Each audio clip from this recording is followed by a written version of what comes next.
It's day 3 and final day of the technical workshop on the compilation of lexicons for detection, monitoring, and mitigation of gendered hate speech on various social media platforms.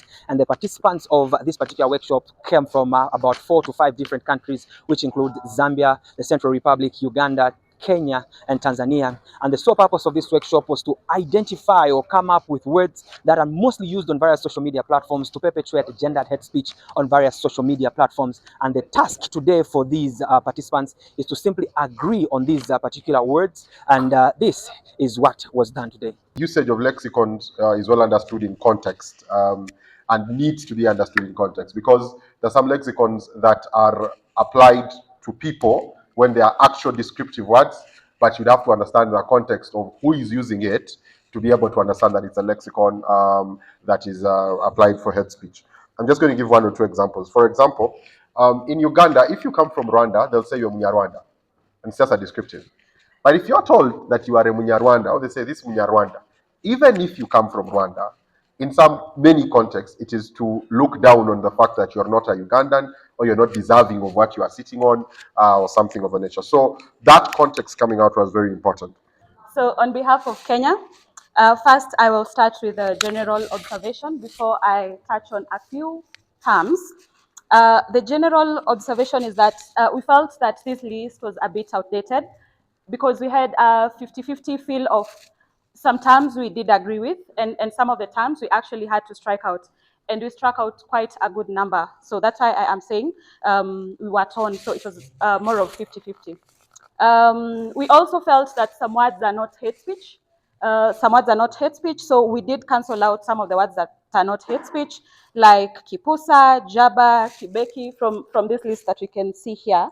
On a term like githeri, we use githeri media. We say githeri media. So githeri does not go alone. So probably we recommended that some of these terms, we amend them a bit to fit the right context. The content that you will see from pages 28, I will not go through it line by line. I'm sure you did get a sense from a distance as you are observing from our group with some very intense, fruitful discussions. So basically, for the many terms that we received, I think I would say we validated about 50% of them, and the others were out of scope.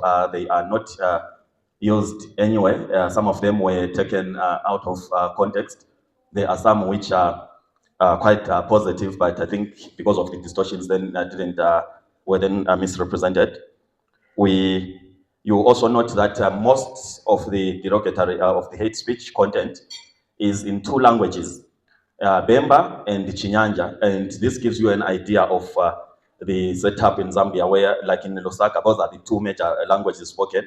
Then you have the Copper Belt province, which is equally very developed, and they have their own language, which is mostly influenced by Bemba, or that it generates a lot of the Bemba slang. Then you also see from the breakdown that we worked with that most of the terms are actually either referring to specific politicians or were generated by individual politicians. The words that were identified here today, most of them, they are used, and they are used in a very severe ways. So we have identified some words ambazo, which are used in Tanzania, and they are used in a very severe words. Example, the word them, but here it is defined a little bit softer. Not only unmarried ladies, but it is any lady who a man consider unimportant. So you'll be called, she's just the mwangu, just a girl or just a woman. So an important person. But also we had words which are not insulting, like the one we discussed here.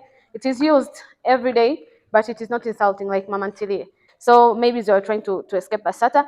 And also some few words were used there, but they were very old, like wajinga Mwalimu Nyerere.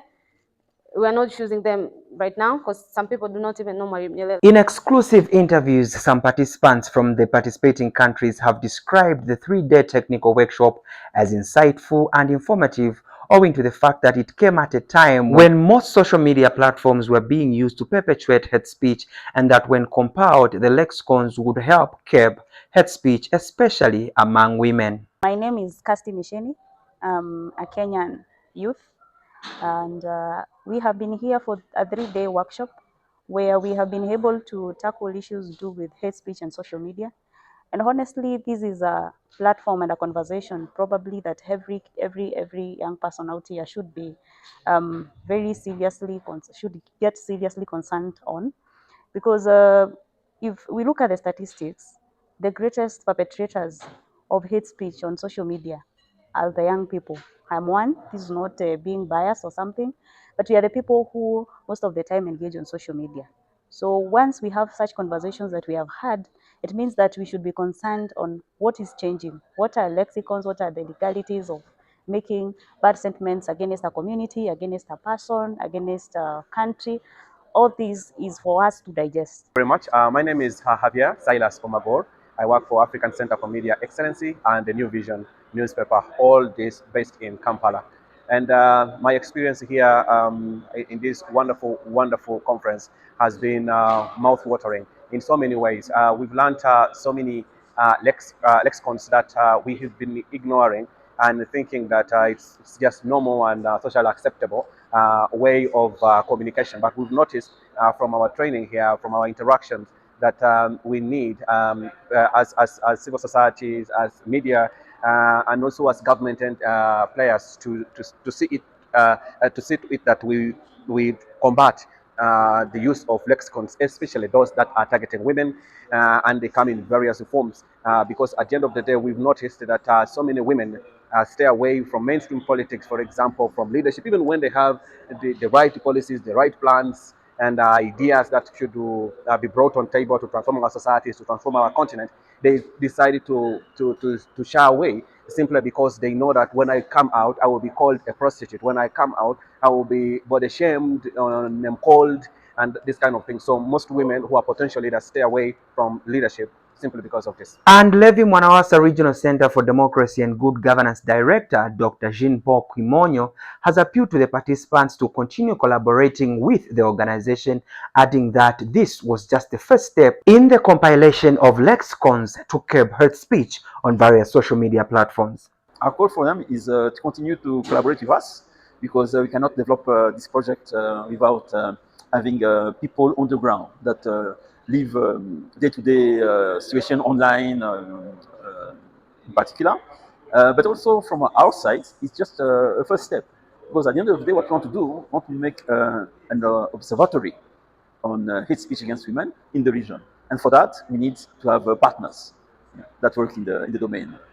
When all is said and done, it is the hope of the organizers and participants of this special technical workshop that whatever work has been done here will help in curbing gendered hate speech on various social media platforms. My name is Kazungo Emmanuel Ndea, and I've been reporting and updating you on various activities that have been happening here in Nairobi, Kenya.